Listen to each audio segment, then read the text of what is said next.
नमस्कार, news take के Y factor में आपका स्वागत है। मैं हूं योगेश मिश्र। मुलायम सिंह यादव पहलवानी के अखाड़े से निकल करके राजनीति के अखाड़े में आए थे। इसलिए कहा जाता है कि मुलायम सिंह यादव जिसको भी चाहते थे अपने दांव से चित कर देते थे। जब जब उन्होंने ज़रूरत समझी तब तब उस नेता का अपने हित में, अपनी पार्टी के हित में उपयोग किया और जब जिस नेता को चाहा तब उसे दांव देकर के चित कर दिया।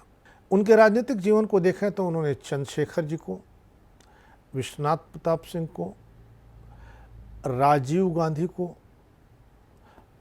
और इस तरह के तमाम बड़े नेताओं को चित करने में कोई कोर कसर नहीं छोड़ी। चरण सिंह जी ने उन्हें अपना सबसे करीबी उत्तराधिकारी बताया था। उन्हीं के बेटे अजीत सिंह को भी उन्होंने मुख्यमंत्री के चुनाव के दौरान दांव देने में कोई कोताही नहीं की। यह मुलायम सिंह यादव का हुनर ही था कि उन्होंने उत्तर प्रदेश में डॉक्टर राम मनोहर लोहिया की विरासत ले ली। ये उनका हुनर ही था कि जनेश्वर मिश्र जो छोटे लोहिया कहे जाते थे, उन्होंने भी मुलायम सिंह यादव का नेतृत्व स्वीकार कर लिया।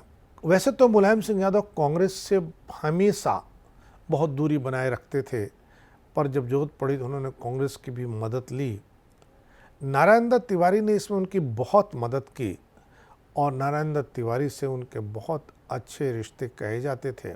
मुलायम सिंह यादव को एक बार सदन में ज़रूरत थी, तब वो नारायण दत्त तिवारी की राय पर राजीव गांधी से मिलने गए। राजीव गांधी उनकी बात से सहमत हो गए और कांग्रेस पार्टी ने उन्हें समर्थन दिया और उस समर्थन को देते समय नारायण दत्त तिवारी ने उत्तर प्रदेश की विधानसभा में एक पाठ पढ़ा था जिसे आज भी याद किया जाता है। पाठ था लक्ष्मण रेखा लांघने की मजबूरी। मुलायम सिंह यादव ने जब जरूरत समझी तो काशीराम के साथ भी यात्रा की और कह सकते हैं कि काशीराम अगर लोकसभा में पहुंचे तो उसका एक श्रेय मुलायम सिंह यादव को भी जाता है। मुलायम सिंह यादव 1989 में पहली बार मुख्यमंत्री बने। उनके मुख्यमंत्री बनने की दास्तान भी कम रोचक नहीं है। उनके खिलाफ चुनाव लड़ने के लिए विश्वनाथ प्रताप सिंह ने अजीत सिंह को भेजा। उस समय पर्यवेक्षक बनकर आए थे गुजरात के नेता चिमन भाई पटेल। चिमन भाई पटेल एक ऐसे लीडर थे जिनका उत्तर प्रदेश के एक पत्रकार विक्रम राव से पुराना रिश्ता था, क्योंकि विक्रम राव इमरजेंसी के दौरान डायनामाइट कांड के तहत जॉर्ज के साथ गुजरात के जेलों में कैद थे। मुलायम सिंह यादव ने विक्रम राव से अपने रिश्तों का फ़ायदा उठाया और रेलवे स्टेशन पर ही जाकर के विक्रम राव जी ने चिमन भाई पटेल को यह बता दिया कि बढ़त मुलायम सिंह के पक्ष में है। हालांकि अजीत सिंह चुनाव को ठीक से लड़ने की हिम्मत ही नहीं जुटा पाए। 1989 में पहली बार उत्तर प्रदेश का मुख्यमंत्री बनने के बाद मुलायम सिंह यादव ने 1991 तक प्रदेश की कमान संभाली। उत्तर प्रदेश में 80 के दशक में 4 दलों जनता पार्टी, जन मोर्चा, लोक दल अ और लोक दल ब ने मिलकर जनता दल का गठन किया। 1989 के विधानसभा चुनाव में एक दशक से ज़्यादा समय बाद विपक्ष ने अपनी ताकत दिखाई और 208 सीटों पर जीत हासिल की थी।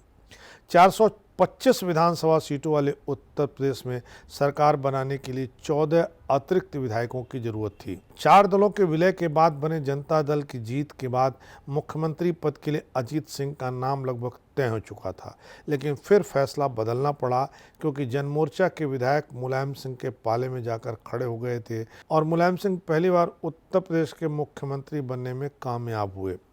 उस समय केंद्र में जनता दल की सरकार का गठन हो चुका था। विश्वनाथ प्रताप सिंह देश के प्रधानमंत्री थे।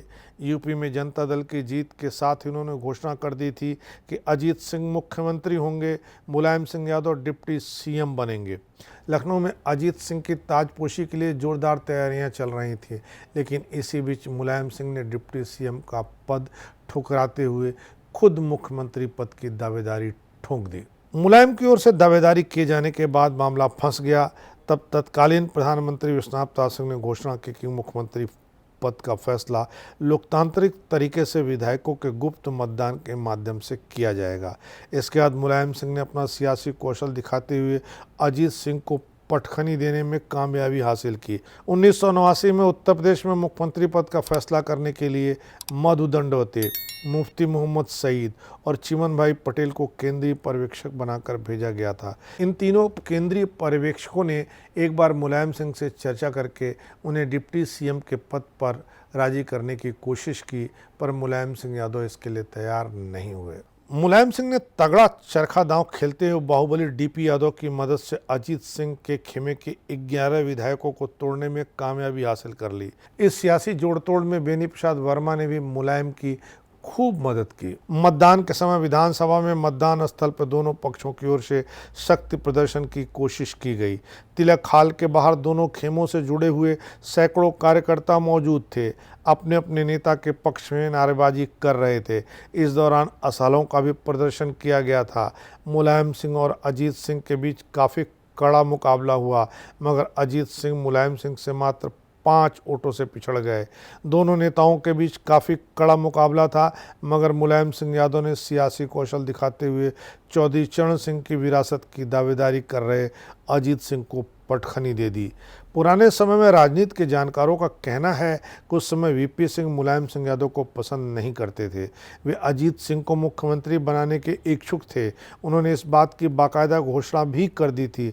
वैसे मतदान के दौरान वीपी सिंह खुलकर सामने नहीं आए और उन्होंने किसी विधायक से अजीत सिंह को वोट देने की सिफारिश नहीं की। ऐसे में मुलायम सिंह यादव ने अपने सियासी कौशल से विश्वनाथ प्रताप सिंह की इच्छा और अजीत सिंह की रणनीति को गच्चा दे करके मुख्यमंत्री पद हासिल कर लिया। बाद में उन्होंने समाजवादी पार्टी का गठन करते हुए उत्तर प्रदेश की सियासत पर अपनी पकड़ मजबूत बना ली। अजीत सिंह काफ़ी पिछड़ गए। अजीत सिंह के निधन के बाद अब उनकी पार्टी राष्ट्रीय लोकदल की कमान उनके बेटे जयंत चौधरी के हाथों में है, जबकि समाजवादी पार्टी का संचालन मुलायम सिंह के बेटे अखिलेश यादव कर रहे हैं। दिलचस्प है कि मौजूदा समय में ये दोनों नेता पुत्र एक दूसरे के साथ हैं और बड़े शिद्दत से ये भारतीय जनता पार्टी के खिलाफ लड़ाई लड़ रहे हैं। मुलायम सिंह यादव देश के उन गिने चुने राजनेताओं में से एक हैं जिनका पूरा जीवन राजनीति और देश सेवा के लिए समर्पित रहा। उत्तर प्रदेश में 3 बार मुख्यमंत्री रहने के साथ ही वह देश के रक्षा मंत्री भी रहे। वो 80 साल से ऊपर के थे। अपने 50 से अधिक वर्षों के राजनीतिक जीवन में उनकी राजनीतिक कला उसी प्रकार की थी जिस प्रकार वो अपने जवानी के दिनों में कुश्ती कला के निपुण खिलाड़ी हुआ करते थे। 4 अक्टूबर 1992 को अपने दम पर उन्होंने जिस समाजवादी पार्टी का गठन किया था वह आज भी उत्तर प्रदेश की सियासत की एक मजबूत धुरी है। समाजवादी पार्टी के संस्थापक और उत्तर प्रदेश के 3 बार मुख्यमंत्री रहे मुलायम सिंह यादव को देश के उन नेताओं में गिना जाता था जिनके राजनीतिक दांव का किसी को पता नहीं रहा। चौधरी चरण सिंह के अनुयायी रहे मुलायम सिंह यादव और डॉक्टर राम मनोहर लोहिया के साथ भी रहे। समाजवादी पार्टी के पहले अध्यक्ष मुलायम सिंह यादव का जन्म 22 नवंबर 1939 को उत्तर प्रदेश के इटावा जिले के सैफई गांव में एक किसान परिवार में हुआ था। उनकी माता का नाम मूर्ति देवी और पिता का नाम सुघर सिंह यादव था।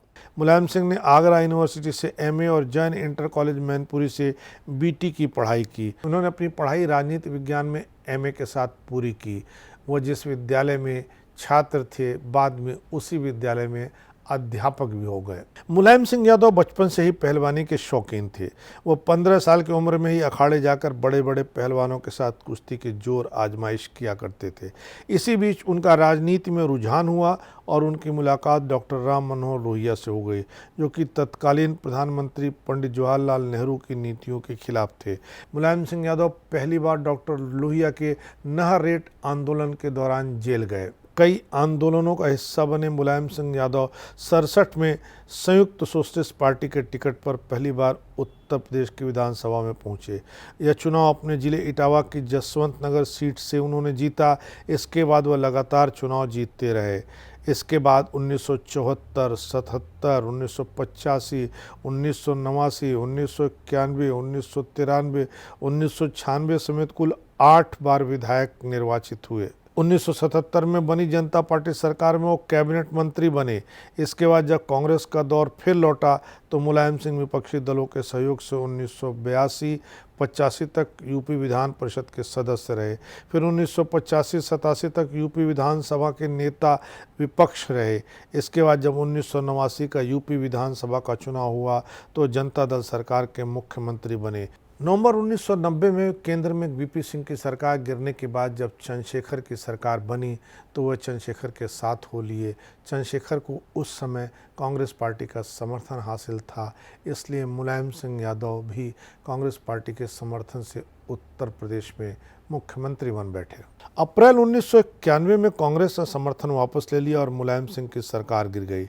1991 में यूपी में मध्यावधि चुनाव हुए और अयोध्या आंदोलन में बाबरी ढांचे को बचाने के लिए मुलायम सिंह ने गोली चलवाई, जिससे उनकी हिंदुओं में एक नकारात्मक छवि बन गई और वह मुल्ला मुलायम हो गए। उनकी सरकार नहीं बनी, भारतीय जनता पार्टी की सरकार बन गई। इसके बाद उत्तर प्रदेश में हुए राजनीतिक बदलाव के चलते मुलायम सिंह यादव ने अपनी अलग पार्टी बनाई, जिसका नाम समाजवादी पार्टी रखा। 4 अक्टूबर 1992 को लखनऊ के बेगम हजरत महल पार्क में इस पार्टी का गठन हुआ। इसके बाद उत्तर प्रदेश से मध्यावधि चुनाव हुए और मुलायम सिंह यादव ने बहुजन समाज पार्टी के साथ गठबंधन करके चुनाव लड़ा।